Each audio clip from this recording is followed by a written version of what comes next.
মন্ত্রী প্রধানমন্ত্রীর ছেলেরা ব্যাংক ডাকাতিতে লিপ্ত হয়েছিল।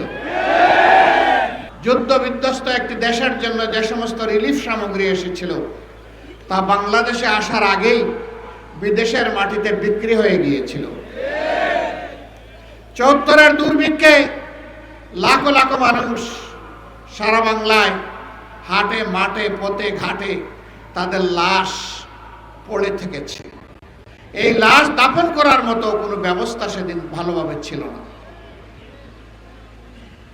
সেদিন আঞ্জুমানে মফিদুল ইসলাম ঢাকার লাশগুলার দাফনের ব্যবস্থা করেছিল, কিন্তু সারা বাংলার চিত্র ছিল সম্পূর্ণ ভিন্ন।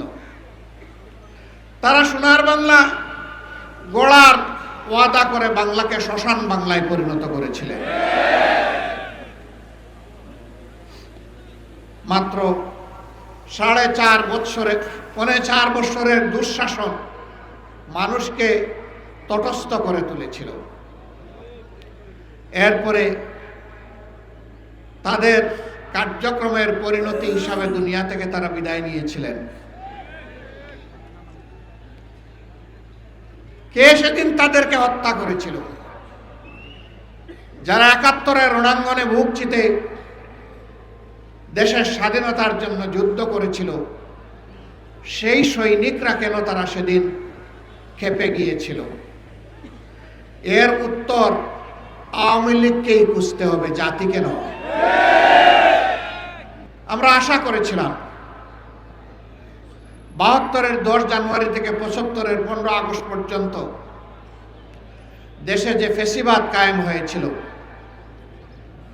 এক নায়কতন্ত্র কায়েম হয়েছিল, যার পরিণতি সচক্ষে দেখেছে দেশের মানুষ, এটা থেকে আওয়ামী লীগ শিক্ষা নেবে। কিন্তু ওই যে কথা আছে, কয়লা ধইলেও ময়লা যায় না। সাবান আর সার্ফ এক্সেল যা দিয়েই ধর না কেন, কালো কয়লা আরো কুচকুচে কালো হয়। আওয়ামী লীগের ক্ষেত্রে তাই হয়েছে। 3 দফায় বাংলাদেশের মসনদে তারা এসেছিলেন। ৭২-এর 10 জানুয়ারি, আবার এসেছিলেন ৯৬ সালের 10 জানুয়ারি, এরপরে তারা আবার এসেছিলেন ২০০৯ সালের ৭ জানুয়ারি। এই 3 বার তারা ক্ষমতায় এসে বাংলাদেশকে ছোপ ছোপ রক্ত আর খাড়ি খাড়ি লাশ উপহার দিয়েছে।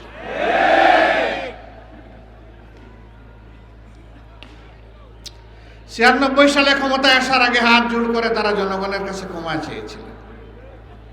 অতীতে আমাদের দল বাংলাদেশের জনগণের সাথে যে অন্যায় আচরণ করেছে, যে জুলুম করেছে, আমরা বিনা শর্তে মাপ চাই। একটিবারের জন্য আমাদেরকে আপনারা ক্ষমতায় দিন। আমরা ভালো হয়ে গেছি, এখন দেশের জন্য ভালো কিছু করতে চাই। হাতে তসবি ছিল, মাথায় ঘুমটা ছিল। জনগণ সহজ সরলভাবে ধারণা করেছিল তাদের মানসিকতার পরিবর্তন হয়েছে, কিন্তু না। যখনই তারা মসনদে বসলেন, তারা আপন রূপে আত্মপ্রকাশ করলেন। আপনাদের মনে থাকার কথা, তৎকালীন প্রধানমন্ত্রী চট্টগ্রামে গিয়ে বলেছিলেন, চট্টগ্রামের নেতাদেরকে তিরস্কার করে, একটা হত্যাকাণ্ডের ঘটনাকে কেন্দ্র করে, তোমরা কি হাতে চুড়ি পরে বসে আছো? তিনি ঘোষণা দিয়েছিলেন, আর যদি আমার দলের একটা মানুষকে হত্যা করা হয়, তাহলে তার বিনিময়ে 10টা লাশ ফেলে দিতে হবে। এই ছিল একজন প্রধানমন্ত্রীর দায়িত্ব জ্ঞানহীন হুঙ্কার, আস্ফালন। তারা তাই করেছিলেন। সেই সময়টায় খালে বিলে, নদীতে, নালায়, জঙ্গলে, হাটে মাঠে সর্বত্র মানুষের টুকরা টুকরা লাশ পাওয়া যেত। এরপরে জনগণের দ্বারা তারা প্রত্যাখ্যাত হলেন।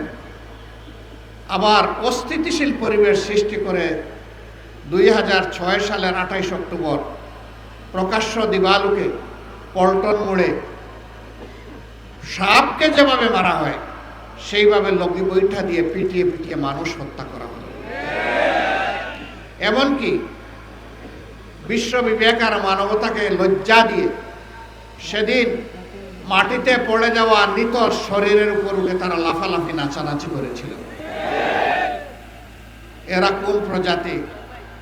এরা কি আসলেই মানুষ প্রজাতি? পশু এরকম আচরণ করে না, তারা তাই করেছিলেন। সেদিন টেলিভিশনের সামনে বসে থাকা শিশুরা চিৎকার দিয়ে অনেকে বেহুশ হয়ে পড়েছিল। দেশ বিদেশ থেকে ধিক্কার জানানো হয়েছিল, কিন্তু না, তারা এর মধ্য দিয়ে জানান দিয়েছিল আগামীতে চলে বলে কৌশলে আমরা ক্ষমতায় যাবই।